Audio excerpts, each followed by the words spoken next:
દર વર્ષે ઉજવાતા fathers day નિમિત્તે આજે આપણે ધાનેરાના એક એવા પિતાની સંઘર્ષ કથા જાણીશું જેમણે પોતાના સંતાનોના ઉછેરમાં કોઈ તકલીફ ના પડે તે માટે માત્ર 36 વર્ષની નાની ઉંમરે પત્નીનું અવસાન થવા છતાં આખી જિંદગી એકલા હાથે વિતાવી દીધી હતી। પિતૃત્વ એ દરેક સુખી પરિવારનો મજબૂત પાયો છે અને પિતાના ત્યાગ, પ્રેમ તેમજ માર્ગદર્શનનું સન્માન કરવા માટે દર વર્ષે ફાધર્સ ડેની ઉજવણી કરવામાં આવે છે। ત્યારે ધાનેરાના જાણીતા પૂર્વ શિક્ષક વિષ્ણુભાઈ ત્રિવેદીની જીવનની વાર્તા આજે દરેક પિતા માટે પ્રેરણારૂપ સાબિત થઈ રહી છે। 15 મે 1953ના રોજ જન્મેલા અને હાલ 73 વર્ષની ઉંમર ધરાવતા વિષ્ણુભાઈ ત્રિવેદીને આજે પણ લોકો ખૂબ જ આદરપૂર્વક ગુરુજી કહીને બોલાવે છે, કારણ કે તેમણે વર્ષો સુધી શિક્ષણ જગતમાં પોતાની ઉત્કૃષ્ટ સેવાઓ આપી છે। વિષ્ણુભાઈના લગ્ન વર્ષ 1972માં થયા હતા અને લગ્ન જીવનના 18 વર્ષ પત્ની સાથે ખૂબ જ સુખપૂર્વક વિતાવ્યા બાદ અચાનક પત્નીનું ટૂંકી બીમારીના કારણે અવસાન થતાં તેમના જીવનમાં દુઃખનો પહાડ તૂટી પડ્યો હતો। પત્નીના અવસાન સમયે વિષ્ણુભાઈની ઉંમર માત્ર 36 વર્ષની હતી અને ઘરમાં 3 પુત્રો અને 1 પુત્રી એમ 4 નાના બાળકો હતા, જેમાં સૌથી નાનો દીકરો તો હજુ માત્ર 8 વર્ષનો જ હતો। આટલી નાની ઉંમર હોવા છતાં વિષ્ણુભાઈએ પોતાના તમામ વ્યક્તિગત સપનાઓ અને સુખ સુવિધાઓનો ત્યાગ કરીને બીજા લગ્ન ન કરવાનો એક ઐતિહાસિક અને મક્કમ નિર્ણય લીધો હતો। તેમના મનમાં સતત એક જ ચિંતા સતાવતી હતી કે જો તેઓ બીજા લગ્ન કરશે તો આવનારી નવી પત્ની તેમના માસૂમ બાળકોને સગી માતા જેવો પ્રેમ આપી શકશે કે કેમ, અને બાળકોનો ઉછેર બગડી જશે। બસ આ જ એક પવિત્ર વિચાર પર અડગ રહીને તેમણે પોતાની યુવાની સંતાનોના ભવિષ્ય પાછળ ખર્ચી નાખવાનું નક્કી કર્યું અને જાતે ઘરમાં રસોઈ બનાવી બાળકોને જમાડી શાળાએ મોકલતા અને પોતે પણ સમયસર શિક્ષક તરીકેની ફરજ પર જતા હતા।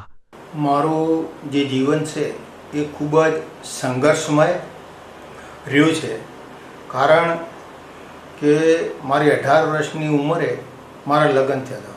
મેં એસએસસી પણ અને પીટીસી કોલેજ પણ મારા લગ્ન પછી થયા। 18 વર્ષે મારા મેરેજ થયા અને એના પછી 18 વર્ષ સુધી અમે પતિ પત્ની બંને સાથે જીવન ગુજાર્યું। એકવાર ઓચિંતા એમને તાવ આવવાના કારણે બ્રેઇન હેમરેજ થયું, નસ ફાટી ગઈ મગજની અને એમનો અકાળે અવસાન થયું। હવે એ વખતે મારા 4 સંતાનો હતા।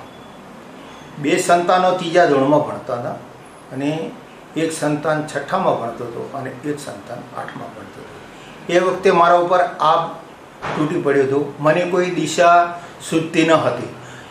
આ ગમમાં મેં 1 મહિનોનો સમય પસાર કર્યો, પણ પછી મેં બેસીને ચિંતન કર્યું કે ભાઈ હું આ રીતે જો ચિંતામાં રહીશ તો મારા જે આ બાળકોનું ભવિષ્યનું શું થશે।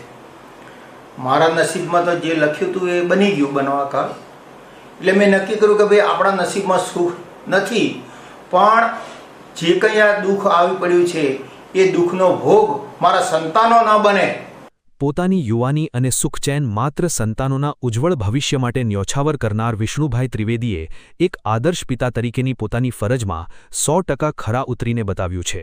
પિતા તરીકે તેમણે તમામ બાળકોને ઉચ્ચ સંસ્કારો અને શ્રેષ્ઠ શિક્ષણ આપવાની સાથે સાથે રહેવા માટે સુંદર મકાન અને તમામ સુવિધાઓ પણ પોતાના કષ્ટો વેઠીને ઊભી કરી આપી છે।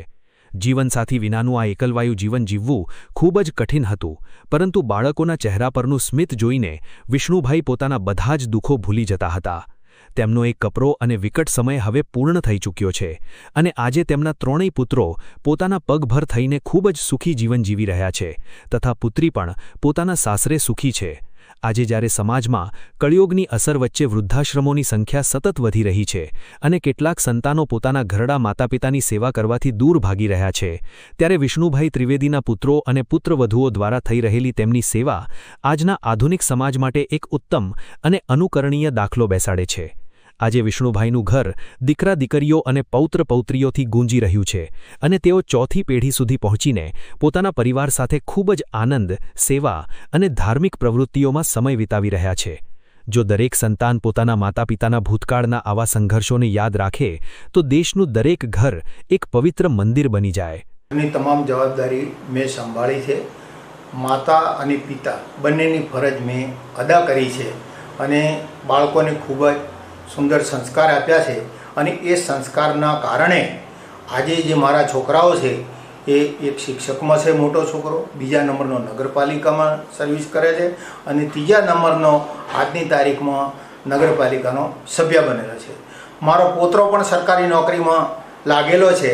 એટલે મને જીવનમાં જે કોઈ તકલીફ પડી હતી એનો મને આજે જરાય અફસોસ રહ્યો નથી કે ભાઈ મેં જે દુઃખ વેઠી અને મારા સંતાન બાળકોને જે સંસ્કાર આપ્યા છે અને જેના કારણે આજે અમારું જે જીવન છે એ ખૂબ જ સુખીથી ચાલી રહ્યું છે. અને મારા બધા સંતાનોને જ્યારે હું જોઉં છું ત્યારે મને ખૂબ જ આનંદ આવે છે.